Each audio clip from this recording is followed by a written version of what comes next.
Quentin Donner saw the taxi idling at the curb and knew immediately that something was going on. It was mid-afternoon on a hot summer day. Most of the people in this section of the city were indoors where it was cool, unless they had business in the hot sun. Donner was outside because, honestly, he had little choice. He was basically homeless, and he looked the part, with his worn and dirty clothing, his hair and full beard in need of a trim, and his desperate need for a long, hot shower. The filthy trench coat he wore in spite of the heat and the greasy blue baseball cap atop his head didn't add much to his curb appeal. Donner didn't care. It wasn't a priority. If anything, it was a benefit as it encouraged people to stay away from him. But this taxi now, sitting there and innocently idling in front of a hotel. The available light was off, yet here it was, just sitting there, losing money. It didn't feel right. Not in the way that most people mean when they say something like that, with their subconscious mind picking up on something that wasn't adding up. In Donner's case, it was so much more than that. It wasn't a gift, though. It was bought and paid for. He was approaching the taxi from the front and noticed that the driver, an Indian man who was probably barely in his 20s, was staring straight ahead with no expression on his face. In the back seat were two men. Donner couldn't really see them, but if he could, he knew what he'd find.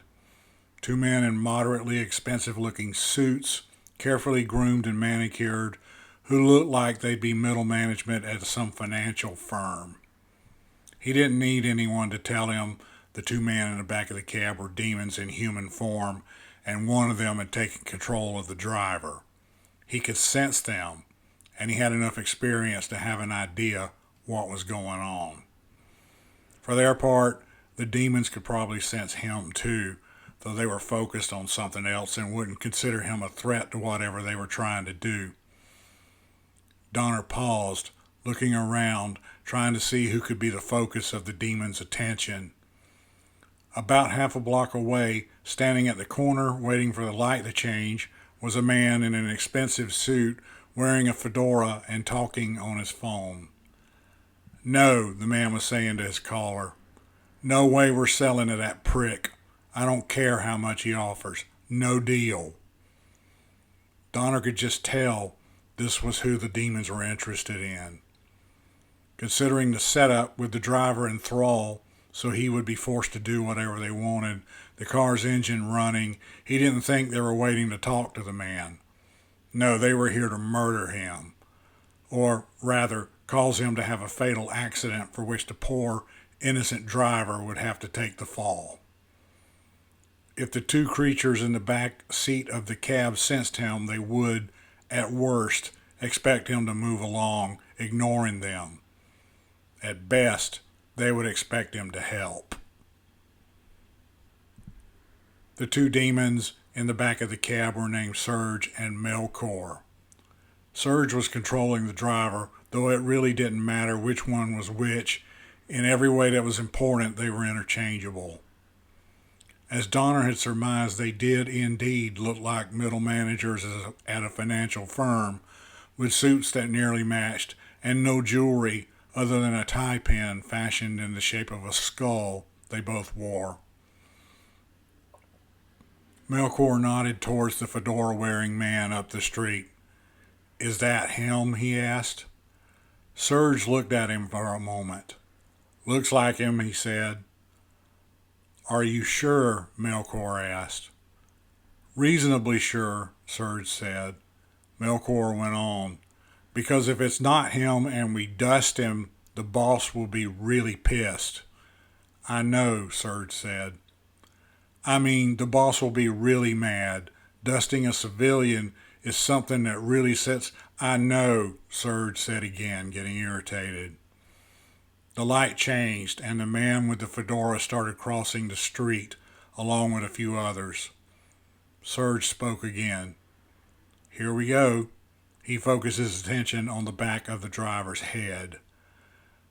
The driver put the cab into drive and stomped the gas pedal, the taxi peeling away from the curb, rushing towards the fedora-wearing man. The driver's expression never changed. Donner stepped from the sidewalk, running until he had fallen into step next to the targeted man, walking next to him. He looked at the approaching cab, a smirk on his face. The fedora wearer, meanwhile, had noticed the onrushing cab, noticed he was about to be hit by it, and did what most people would do in similar circumstances. He froze. Donner didn't move, standing between the man and the cab. "Oh shit," Serge shouted, and the driver slammed on the brakes. Melchior clenched his fist and squinted, his eyes closed, his power supplementing the stopping power of the brakes. It was barely enough to stop the car, the front bumper stopping inches away from Donner. For his part, Donner winked at the demons, put his arm around the traumatized fedora-wearing man, and guided him across the street, talking quietly with him.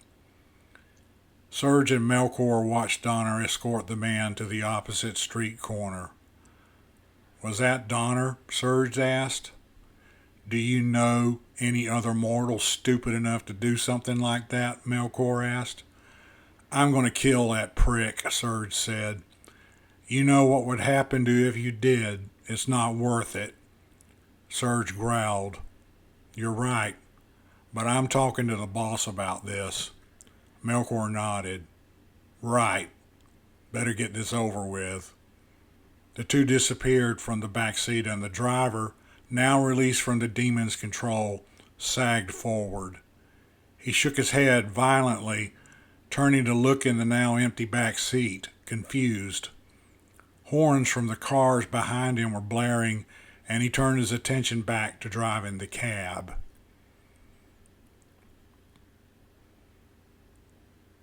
Donner looked at the man with the fedora, checking him out to be sure he was okay. "How do you feel?" he asked. Fedora man nodded. He was sweating, only partially from the oppressive heat. "I'm fine. Thank you. I think you just saved my life." He took a handkerchief out of his pocket and wiped his forehead with it, his hands shaking. "What's your name?" Donner asked. "Graves. Henry Graves," the man said. The name was vaguely familiar to Donner, someone he'd heard about but never paid attention to before. "What do you do?" he asked. "I own a pharmaceutical company," Graves said. "Graves Pharmaceutical. Look, is there anything that you need? Money, maybe? Something to eat?" He put the handkerchief back into his pocket and was reaching for his wallet in the inside pocket of his jacket. "I'm good, thank you," Donner replied. He'd rarely had strangers offer that sort of thing to him out of the blue. In spite of his obvious housing situation, it only took literally saving someone's life to spark that charitable streak. "Well, this building right here is where I live," Graves nodded towards the building they were standing in front of, a 10-story building with a lot of reflective glass. "What's your name?" Quentin Donner," he replied, and Graves nodded and smiled. "You need anything, you come and see me, okay? I'll take care of you," Graves said. "I'll keep that in mind," Donner said. "Mr. Graves, don't ask me how I know, but this was not an accident. Someone is trying to kill you." "What? Why?" Graves asked. Donner could almost hear him mentally reevaluating Donner's mental status. "A big-time business person like you, I bet you got some enemies," Donner said. "Well," Graves said, narrowing his eyes, and Donner could tell that Graves had a very good idea who could be behind it. "If you want to do something nice for me, go home and stay there, at least until tomorrow night," Donner said. "I'll do a little poking around. Maybe there's something I can do." "Really?" Graves asked. "I'll take care of it. Just stay home, lay low, don't do anything unusual or let anybody in, and let me take care of it. You'll probably never even know about it." Donner reached into a pocket of the trench coat and took out a piece of paper. It was crinkled like it had been balled up to toss into the trash. Donner handed it to Graves. "You can reach me at this number if you need to," he said, "in case anything else happens." Graves took the paper gingerly, glancing at it before stuffing it in his pants pocket. "Okay. Thank you, Quentin," he said. "My pleasure," Donner said, turning and walking away. Graves watched him for a moment, then muttered, "Crazy," before chuckling to himself and going into the building.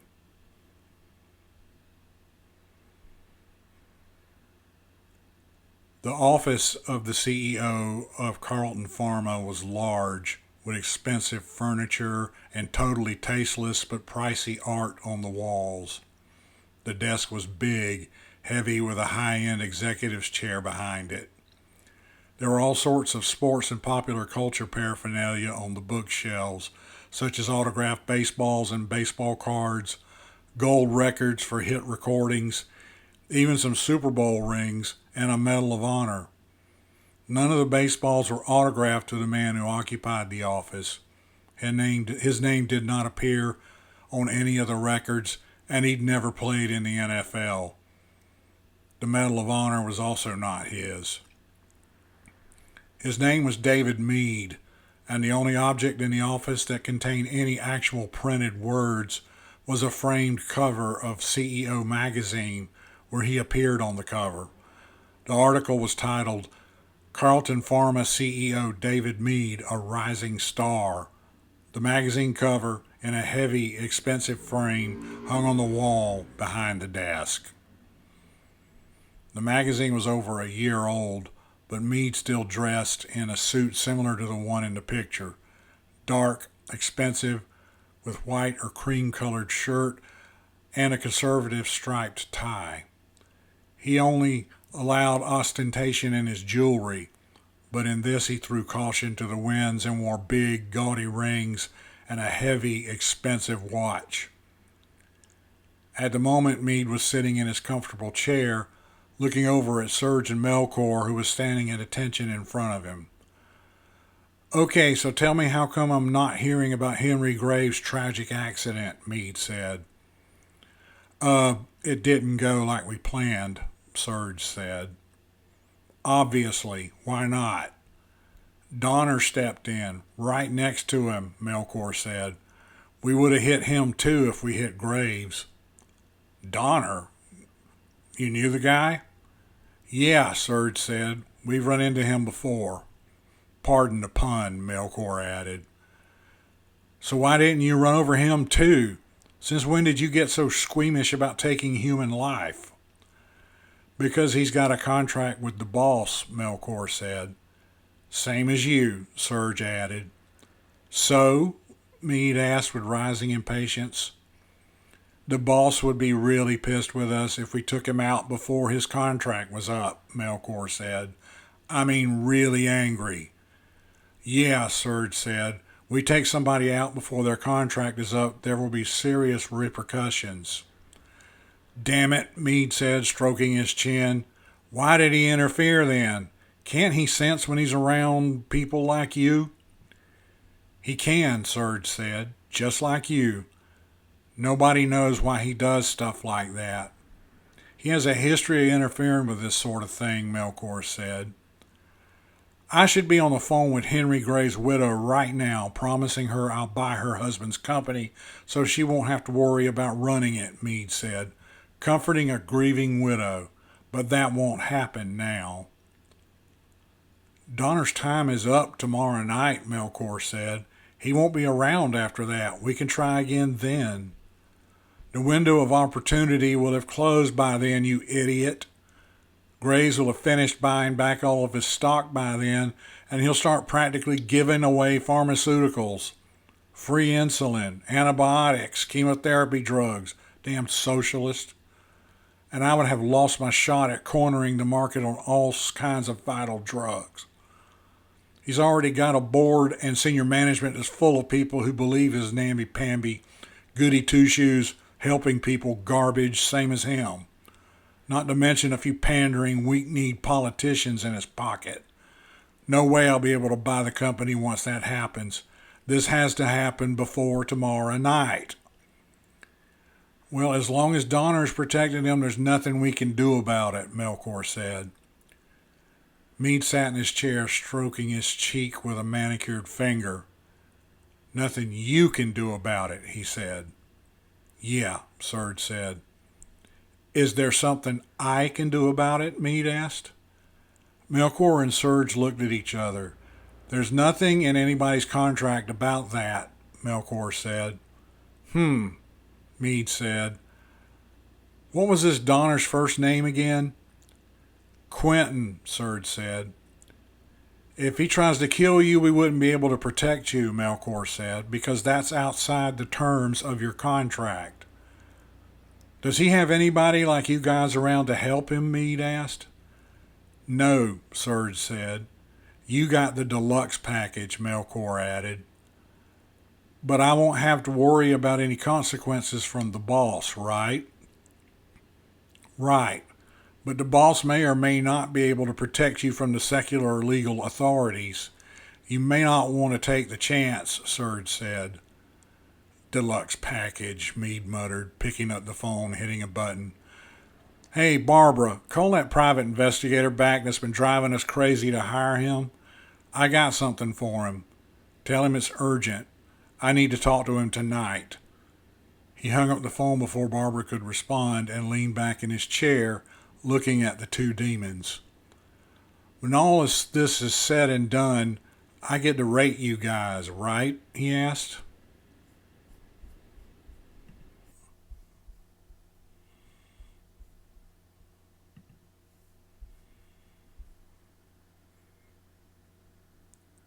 Later in the day, in a quiet residential neighborhood, Donner was sitting on a bench at a bus stop. It had been a long, hot day, and he was sweaty, leaning back on the bench, eyes closed. The houses around him were all a few years old, mostly small, some abandoned, but most pretty well maintained. It was quiet, most people at work or school, but it was time for people to start getting home. Donner was sitting with his head leaning back, his eyes closed, baseball cap pulled low. A city bus drove up, stopping in front of him, door opening and letting out a few people.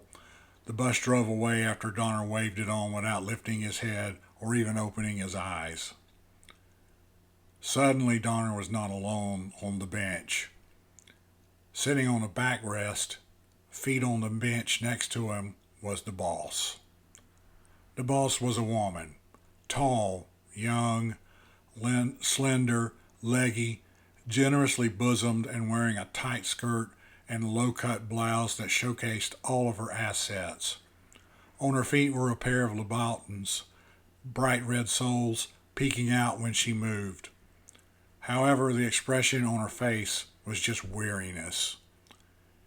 She smelled of some perfume that neither Donner nor anyone he knew could afford.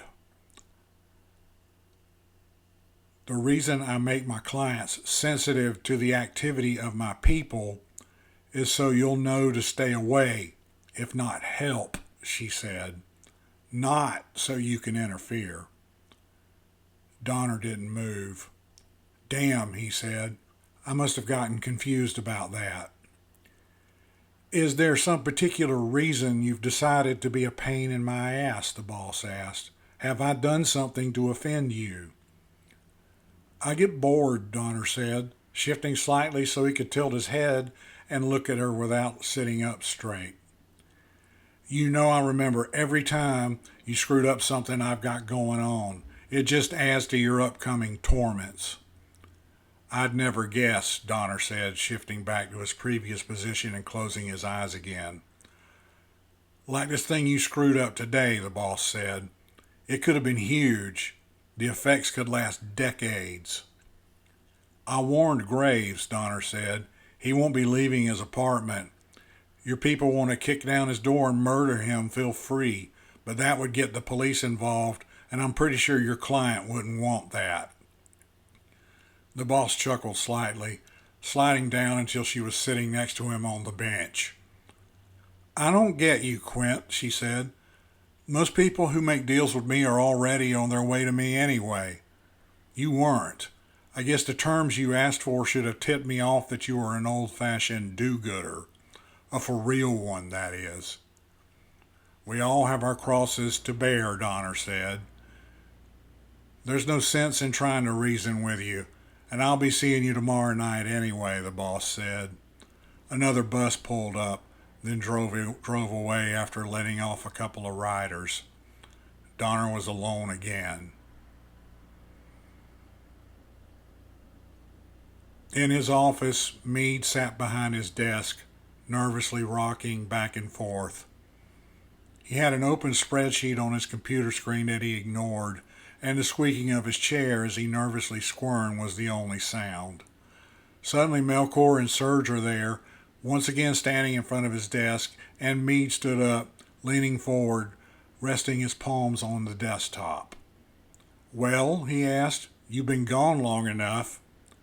"Sorry," Melchior said. "We waited a while just to be sure." "And what did you find out?" Meade asked impatiently. "Graves is locked up tight in his apartment," Serge said. "We could go in anyway," and Melchior started to say, but Meade interrupted him. "You do that and the cops get involved, and all the assets and business transactions for that company will get frozen until the investigation is complete, which could take months, if not years. No, it has to seem like an accident. Obviously an accident, not something where there will be questions." "Yeah," Melchior said, "you're right. I'm just pissed off at the guy." "So what do we do now?" Serge asked.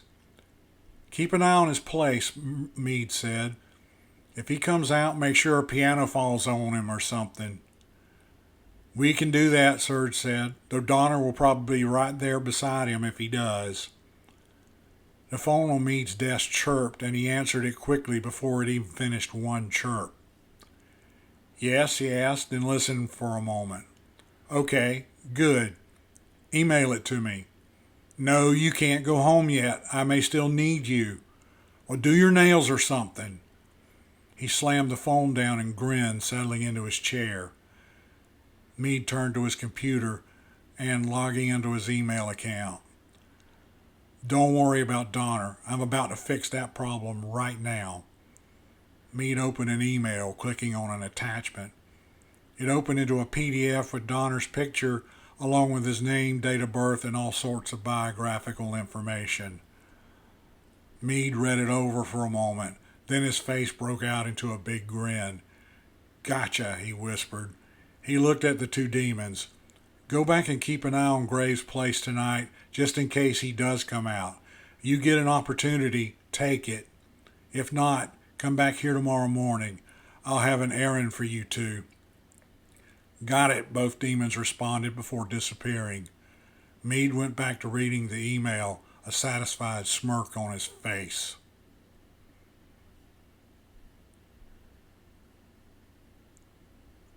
It was dark inside the cluttered storage unit. There were crates and cardboard boxes stacked against the walls, and miscellaneous junk atop crates and boxes all over the floor. There was a heavy strong box sitting in the middle of the floor, a lace doily atop it with an old lamp, and a small tray holding some paper clips and coins. The unit wasn't quiet, however, with the steady, rhythmic ticking of an old wind-up clock sitting on the concrete floor. Next to the clock on an open bedroll, Donner slept. He was still wearing his clothes from the day before, except for his coat and the baseball cap, both of those hanging from a rack against the wall. Next to him, on the floor, was a small battery-powered lamp. The alarm on the clock started ringing, and Donner opened his eyes. He sat up, hitting the clock to stop the alarm. He sat there a moment, gathering himself, turning on the lamp, which really didn't do all that much to dispel the darkness, before getting up awkwardly. He went over to his coat and dug through the pocket, taking out a key ring full of keys. He looked through them, finally finding the one he was looking for. He went over to the strong box and used the key to unlock it, opening the door and reaching inside, taking out the only thing it held, a small case about the size and shape of a shoebox. He put the case on top of a crate and opened it, taking out an automatic pistol. It was a small caliber, only a .22, but he looked it over carefully, making sure it was still in working order. There was a magazine full of ammunition next to the pistol, and he took it, slamming it into the grip. He went back over to his coat and slipped the small gun into one of the pockets.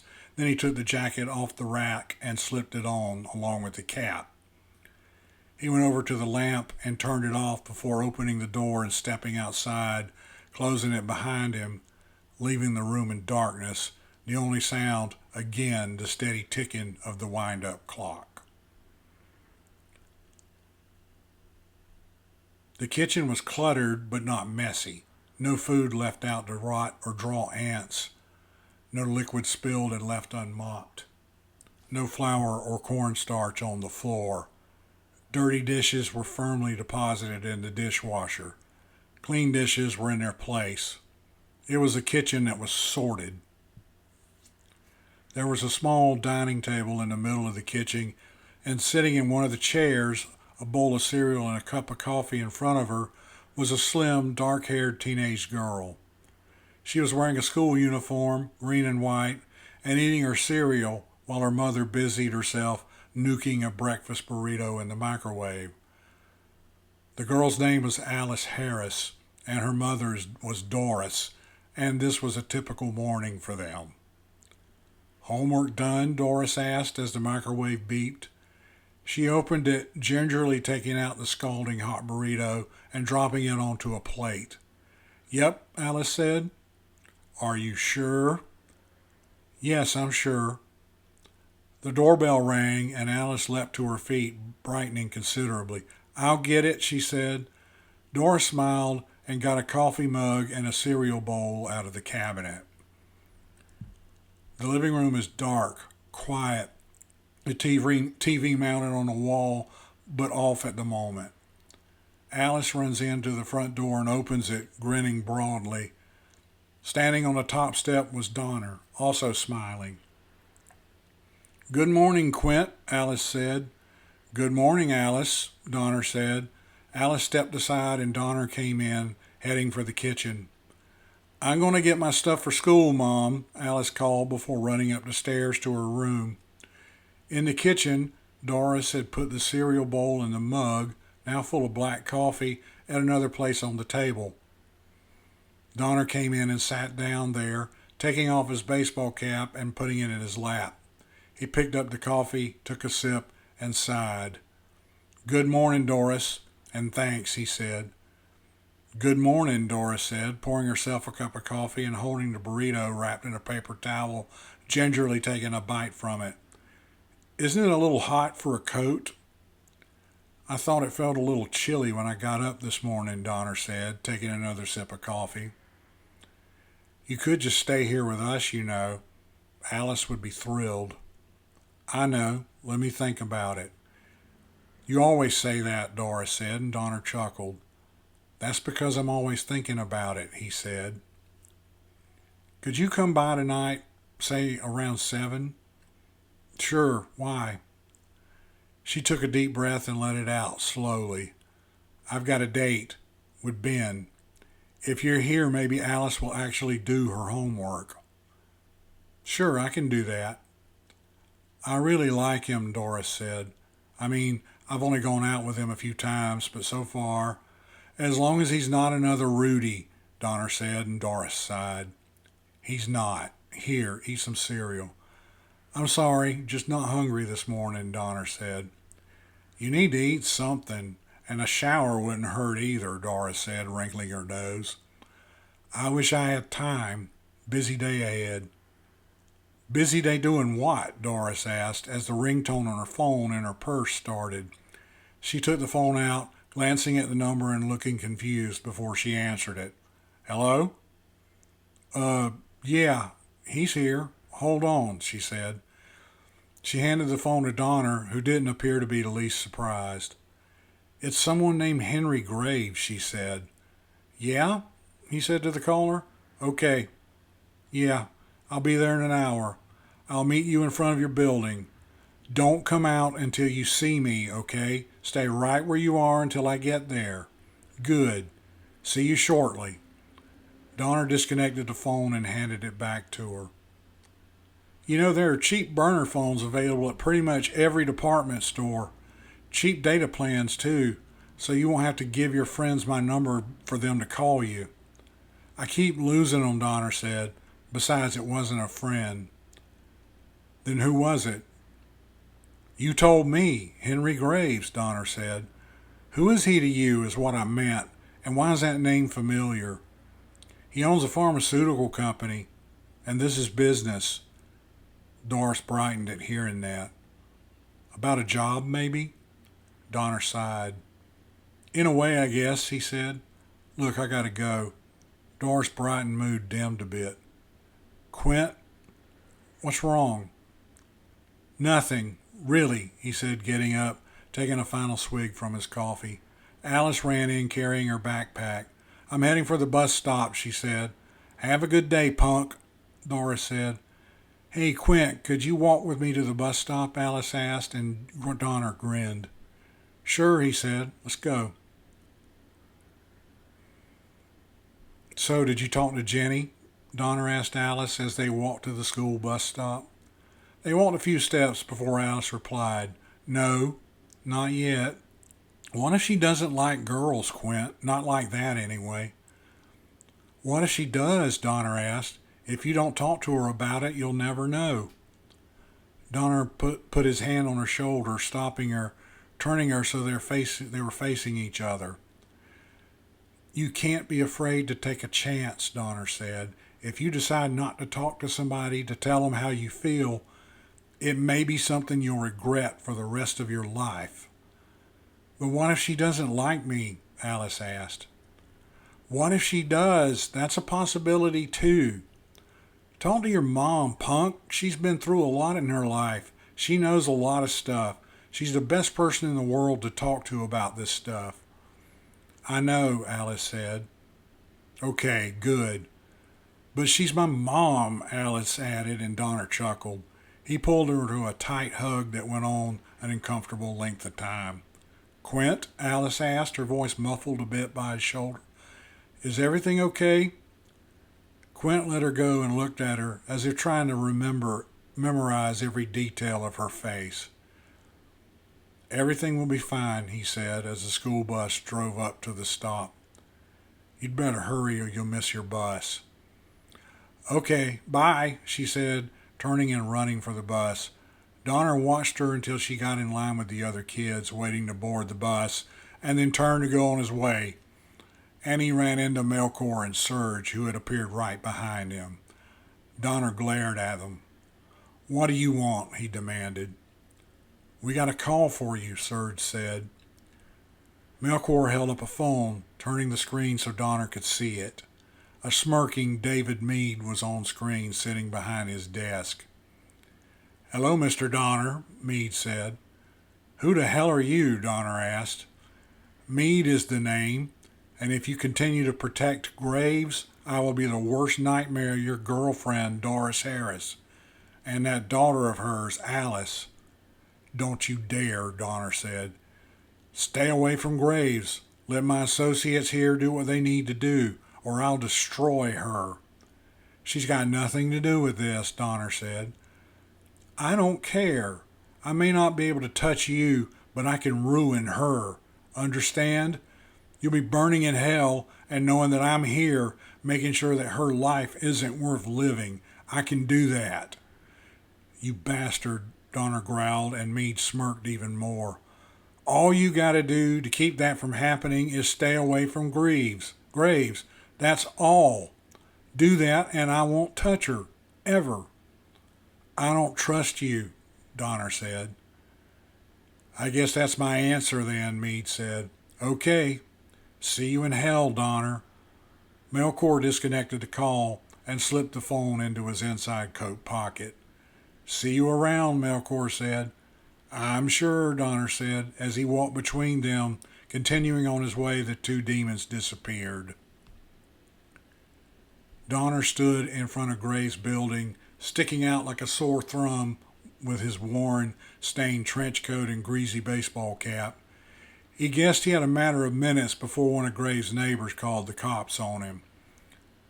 The door to the building opened and Graves emerged, Donner approaching him and throwing an arm across Graves' shoulders. Donner maneuvered Graves so that he was on the inside and Donner was closest to the street. Melchior and Serge stood across the street watching, and Donner waved at them. Melchior took out his phone and called Meade. "Donner's here," he said when Meade answered. "He's protecting Graves." Melchior moved the phone away from his ear as Meade shouted, "I want that bastard dead. Do you hear me? Dead. Now." "There's nothing we can do about that," Melchior said, glancing at Serge, who nodded agreement. Melchior put the phone back to his ear as Meade lowered his tone so that he wasn't shouting anymore. Melchior listened for a moment before saying, "Okay, got it," and disconnecting the call, putting the phone back in his pocket. "What did he say?" Serge asked. "He wants us to come back to the office," Melchior replied. It was just before midnight. Donner was back on his bench at the bus stop, where he could see Doris's house across the street and a block away. They wouldn't see him, he knew, especially not tonight. Earlier, he'd sat on the couch in the living room while Alice sat on the floor, her homework spread out all over the coffee table, and tried to help her when she had a question. She'd finished, or said that she was finished, giving him a quick hug and a peck on the cheek before going upstairs to probably get online and do whatever kids her age did on the internet these days. He could never keep up with that stuff. He'd left before Doris had gotten back, figuring it would be too awkward to have him there when she came in with Ben. Plus, he had a hard and fast deadline tonight anyway. He didn't want to complicate matters even more. A nice, if a little old BMW pulled up into the driveway of Doris's house, and the doors opened, Doris getting out of the passenger side. A man in his early 40s, dressed in casual but nice clothes, got out of the driver's side and walked Doris to the door. Not bad. It was the boss, who had appeared suddenly at his side, sitting next to him this time instead of up on the back of the bench. Not bad at all. "Do you know him?" Donner asked. "No," she said. "I guess that's a good thing, right?" Doris and Ben were having a conversation on the porch at her front door, and Donner knew Ben would be going in for a kiss soon, and Doris would let him. "Yeah, it is," Donner said. "I don't get you, Donner," the boss said. "After our previous conversation and Meade's threat, you still screwed me over." "I'm a slow learner," Donner said. The boss sighed. "Alice isn't yours," she said. "Yeah, I'm aware of how it works." "Then why? Your soul was a rarity, a precious commodity. Others would have asked for so much more than you did." Donner sighed too. "You wouldn't understand," he said. "Has it come back yet?" "Not yet," she said. "It won't until after midnight. And then it'll just start over again, right? Not just take up where it left off before?" "Yes, like we agreed." "So it'll be years before she feels anything," Donner said. "And since she's had it before, she'll know what it is when she feels it and go and see her doctor instead of waiting like she did before. And they'll be able to treat it because it won't be all that far along. And Alice will be an adult by then anyway," the boss said. "She'll have her own life." "Hopefully," Donner said. As they spoke, a limo drove up and parked at the curb, tires screeching. The back door opened and Meade got out, Serge coming with him. Melchior was driving and got out to join them as well, leaving the limo idling. "Well, you done it, Donner," Meade said. "Your girlfriend is doomed." He walked over to stand in front of Donner, bending over to see into his eyes, his face flushed with rage. He glanced at the boss, but barely acknowledged her. I'm going to buy that pissant company where she works, Meade went on. I'll make it look like she's been stealing from it. I'll have her put in jail for years. And when she's about to get out, I'll have her put back in jail for more years. And while she's in jail, I'll make her life a constant torment. Everything I can think of to make her life worse, I'll do. You'll be burning in hell knowing what is going on with her, and you won't be able to do anything about it. Right, boss? He glanced at the boss, who nodded, smiling slightly at Donner but saying nothing. She's going to keep you informed about your girlfriend's torments. She's going to tell you everything. Please, don't, Donner said. Yes, beg. Beg me, damn you, Meade said. Donner stood up and Meade stepped back, a little afraid. Are you going to take a swing at me, Donner? Go ahead. I'll let you have that little satisfaction.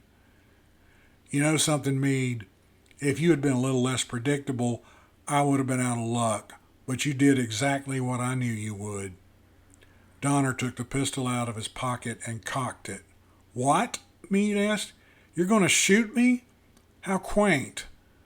Donner pointed the gun at Meade's forehead and pulled the trigger, shooting him between and just over his eyes.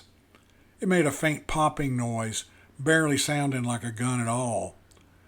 Meade stood there, an astonished look on his face, then sank to his knees and fell forward onto the sidewalk. Donner turned him over with his foot, glancing at the boss, at Melchior and Serge, who all remained where they were, not doing anything to interfere. The boss looked faintly amused. Donner saw the confused look on Meade's face, Meade's lips moving with no noise coming from his mouth.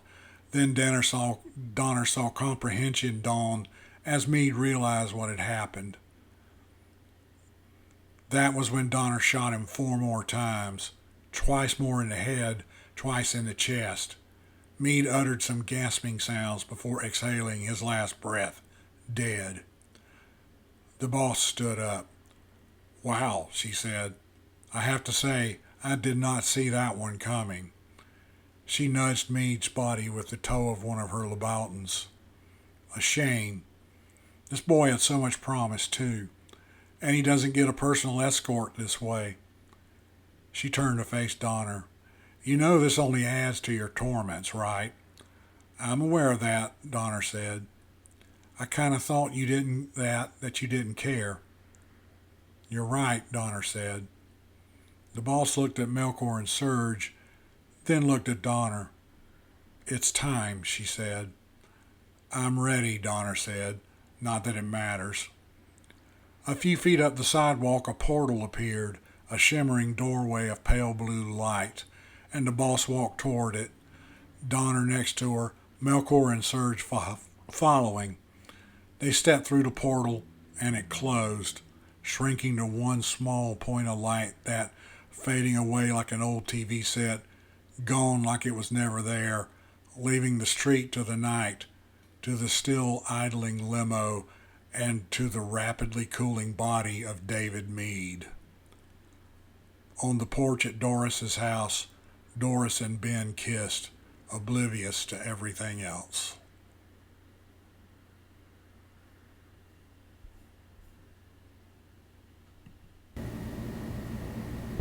This is J. Franklin Evans. Thank you for listening to this episode of Stories That Suck. If you enjoyed the episode, don't forget to subscribe.